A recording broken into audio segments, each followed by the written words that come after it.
Cette semaine, j'ai regardé la Coupe du Monde de foot. C'est calibré. Vous aussi. Il y a peu de suspense. Pas beaucoup de suspense. C'est calibré pour les beaufs comme moi, la Coupe du Monde. L'événement est sponsorisé par Gazprom, McDo et Budweiser. Ça pousse à la consommation. Moi, je suis devant ma télé en me disant je mangerais bien un McDo, je boirais bien une bière et j'ai bien envie de m'acheter du gaz. J'ai regardé tous les matchs cette semaine. Pour dire, j'ai même regardé Danemark-Pérou. C'est à la limite de la contrition. Danemark-Pérou.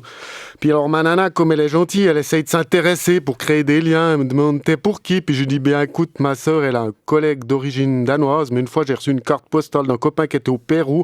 Alors je m'en fous.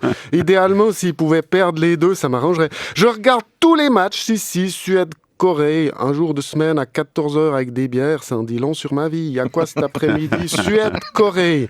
Parce que je pourrais sortir m'aérer un peu, faire mes paiements, mais non, je reste hypnotisé devant Suède, Corée. Et je leur tire mon chapeau aux commentateurs de la RTS, arrivés à commenter 90 minutes de Suède, Corée. Nielsen passe à Olsen, Svensson qui centre, personne. Je soupçonne certains des commentateurs suisses de faire exprès Modric, Kalinic, pris en sandwich.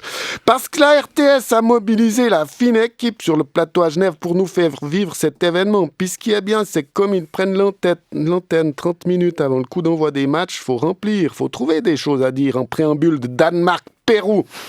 Donc c'est là qu'interviennent les consultants. Sky Sport, ils ont Thierry Henry, la BBC, ils ont Alan Shearer, Yahoo Sport, ils ont José Mourinho, puis nous on a Bernard Chaland, Michel Pan et Sébastien Barberis et d'autres sommités comme Lionel Pizzinat ou Patrick Sylvestre, entraîneur du FC Bure en 3e Ligue jurassienne, qui se permettent de t'éclairer sur les carences de Lionel Messi au replacement. Puis toi t'es là, ouais mais mec, le sommet de ta carrière c'était un dégagement en touche en 1991 contre le Lausanne Sport.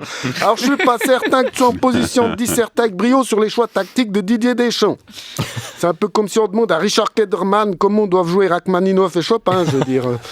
Puis ils nous sortent des grandes phrases, genre le poste de gardien de but est primordial si on veut aller plus loin dans la compétition, ou bien ils exploitent très bien les deux côtés du terrain, pas seulement à gauche, mais aussi à droite.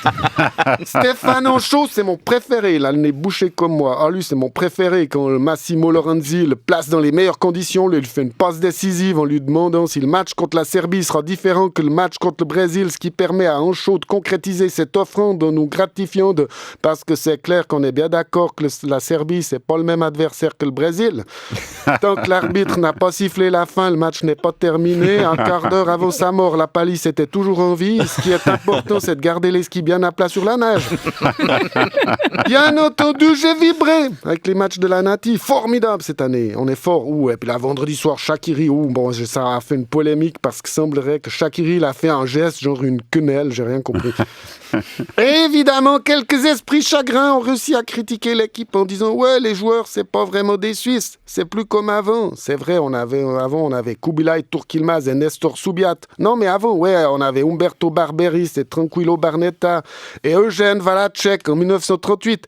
Mais ils s'arrêtent jamais, ces UDC. Mais c'est pas possible, c'est presque les vacances. Ils devraient prendre une pause. Nathalie Ricli, elle a fait un burn-out à peine sur pied. Elle recommence à dire des âneries. « Oh, les joueurs sont pas vraiment suisses. » Mais tu veux qu'on fasse jouer qui? Guillaume Tell et Vreni Schneider? Ou bien l'UDC va lancer une initiative. Sélection de l'équipe nationale par le peuple.